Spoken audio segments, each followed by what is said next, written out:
하나, 둘, 셋. 안녕하세요. 저 공업사 스토어에서 조색하고 현장 대행하고 있는 정지훈이라고 합니다. 반갑습니다. 저희 팀장님의 어떤 이제 스토리를 좀 들어보기 위해서 예전 유년기부터 한번 불러 올라가 볼 텐데, 혹시 중학교 때는 뭐 특별한 뭐 이벤트가 있었나요? 도장과 관련돼서?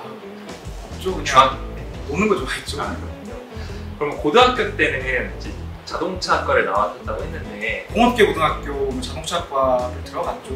뭐 들어갈 때 특별히 무슨 생각이 있었다라기보다 학교 그 공업계 고등학교 중에서 그래도 제일 괜찮다라고 이제 소문이 난 그나마 그 자동차과여서 들어가서 이제 자동차에 대해서 조금 알기 시작했죠. 고등학교에서 조색이나 도장에 관심을 갖게 된 계기가 있나요? 솔직히 그때 당시에는 자동차 도장이라는 개념에 대해서 조금 알게 되는 게 다인 것 같아요. 그렇게 깊게 들어가지도 않고 이거를 왜 해야 되는지도 모르는데 그냥 이렇게 하라 그러니까 해보고 이게 왜 하는지에 대한 근본적인 접근을 못했던 것 같아요. 고등학교 선생님들이 도장을 이제 그럼 가르쳐 주셨을 텐데 보통 수준이 어떠신가요? 지금 생각해보면은 선생님들은 도장을 가르쳐 준다는 개념이 아니고 그냥 이론만 조금 알고 계시고 실제로 도장에 대해서 뭐 스프레이 하는 거나 putti 바르는 거를 배우려면 이제 선배들한테 배우는 거죠. 조금씩 아름아름. 근데 선생님들은 현실적으로 도장에 대해서 잘 모르세요. 지금 생각해보면. 그러면 이제 고등학교를 졸업하고 사회로 이제 나오셨을 텐데, 당시 이 자동차 도장 업계에 대한 인식이 좀 어땠던 것 같으세요? 웬만하면은 이거 하지 마라. 사서 고생만 하니까 바닷가루 많이 마시고 뺑기 많이 마셔서 일찍 죽으니까 오래 할 건 아니다. 현업에 종사하시는 분도 그러셨으니까 주변 인식이야 안 좋은 거는 안 할 게 없죠. 가장 중요한 인식 중에 하나가 또 이제 부모님이 팀장님을 바라봤을 때 인식, 부모님은 좀 어떠셨나요? 건강에 안 좋다는 인식이 강하시니까 다른 거 정비 쪽으로 하든가 아니면 다른 일 쪽으로 좀 생각해 보라는 식으로 처음에 접근은 하셨는데, 그때 당시에 시작할 때만 해도 부모님이 뭐 평생 할 줄 생각 못 하셨겠죠. 그냥 또 하다 말겠지 그런 식으로 생각하셨을 테니까 그렇게까지 막 하지마 이런 건 없으셨던 것 같아요. 그럼 어쨌든 팀장님을 좀 믿어주셨다라고 볼 수 있을까요? 포장을 하자면 그런 식인데 아마 포기하실 줄 아셨을 거예요. 그러면 포기를 하지 않고 지금까지 계속 조색사의 어떤 직업을 갖게 된 어떤 원동력이 있으세요? 처음에 이제 제가 군대를 전역하고 나서 뭘 해야 될까 이제 군 시절에 걱정이 많잖아요. 그때 온라인으로 폴리텍 대학이라는 데를 알게 됐죠.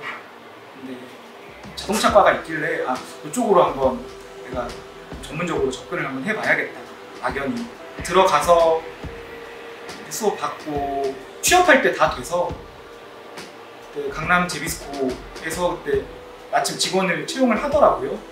저는 현장 갈 생각이었는데 당연히 이제 김재현 교수님께서 수업 중에 현장에서 조색 진짜 잘하는 사람이 드무니까 조색까지 잘하는 기술자는 훨씬 더 대우 잘 받을 수 있다고 그 말씀이 생각이 나더라고요. 그래서 이번 기회에 제비스코 들어가서 조색이나 좀 제대로 배워서 나와서 다시 현장으로 돌아가야지 그 생각으로 제가 제비스코를 들어가서 조색을 시작하게 됐죠. 그럼 제비스코에 들어가서 어떤 일들을 하셨나요? 조색사로 애초에 입사를 한 거라 조색 이외의 일은 거의 하지 않았어요. 처음에 그 솔리드 컬러부터 시작해서 점점 좀 어려운 컬러로 조색하면서 조색 실력이 조금씩 늘게 됐던 것 같아요. 현장의 조색과 페인트 제조사의 조색이 좀 다른가요? 제조사는 좀 더 디테일을 요구해요. 예를 들어 100이라는 목표치에 가려면 100에 최대한 가깝게 접근을 하거든요. 이제 최대한 100에 가깝게끔 하는 게 제조사 조색이면 현장 조색은 이틀 3일을 투자할 시간이 없잖아요. 뭐 당장 차를 출고를 해야 되는데 반나절 이상 잡고 있으면 현장에서 출고가 지연되니까 만약에 90선에서 차가 출고될 수 있으면 얼마나 빨리 90까지 가느냐. 보수 도장을 했는데 티가 안 나고 신차 같다면 그게 제일 잘하는 조색입니다. 여기서 오는 이제 현장과 제조사 조색이 이제 차이가 있는 것 같아요. 제조사에서는 이 조색사에 대한 어떤 교육가 되게 좋을 것 같아요. 그 조색사가 없으면 제조사 제조사에서 택을 맞출 수 없기 때문에 배우 자체가 좋을 텐데 그 제조사의 조색사의 배우는 어떤지 되게 궁금합니다. 제조사도 기업이니까 성과가 제일 중요하잖아요. 너무 성과가 안 나오면 위에서 압박받고 칼라 잘 나오면 정말로 누가 건들질 않죠. 1시간만 일하고도 기업에 막대한 이익을 갖다 주면 뭐 어떤 기업이 직원을 터치를 하겠어요. 조색사들도 마찬가지인 것 같아요. 대우가 좋고 대우가 나쁘다기보다 본인이 하는 만큼 그 회사 안에서 인정받고 성과 안 나오면 그만큼 스트레스 그런 것 같아요. 현장에 직접 이제 경험을 하시면서 좀 힘들었던 부분들은 어떤 것들이 있는지 솔직하게 한번 말씀 부탁드리겠습니다. 처음에 이제 왔을 때는 정말 많이 힘들었어요. 왜냐하면 제 기준에서 내가 그래도 10년을 조색했고 이 정도면 괜찮게 맞춰왔다라고 생각하고 갖다 드렸는데 다르다고 말씀하시니까 전체적인 부분을 보면 원래 이렇게 가시는 게 맞다고. 근데 그렇게 말씀드려도 저는 현장에서 이제 안 좋은 얘기만 듣는 거죠. 너가 잘 모르는 거라고.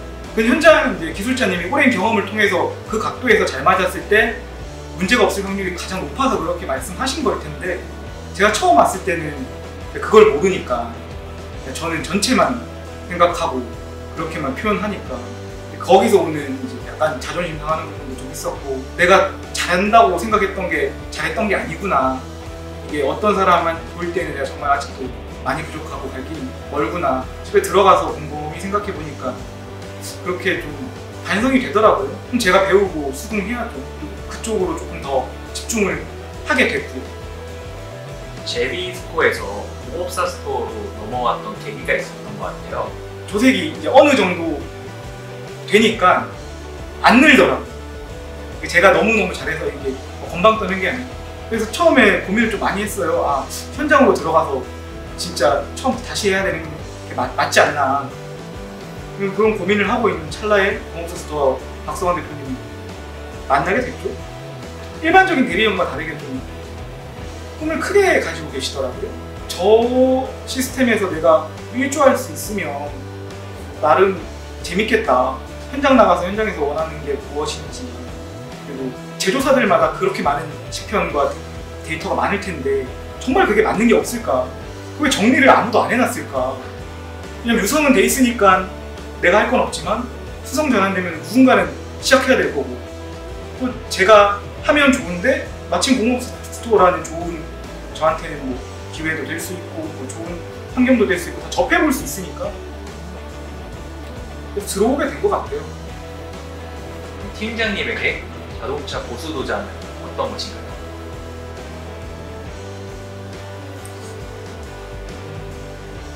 어느 수준이 가장 합리적이고 가장 효율적인지 아직 정립되지 않은 미지의 세계. 같은 부자재를 써도 가격이 천차만별이고 페인트만 해도 원가가 얼마인지도 모르면서 가격은 천차만별이고 그런 것들 좀 정립해보고 싶어요. 그런데 일조하면은 누가 몰라줘도 제가 재밌을 것 같아요.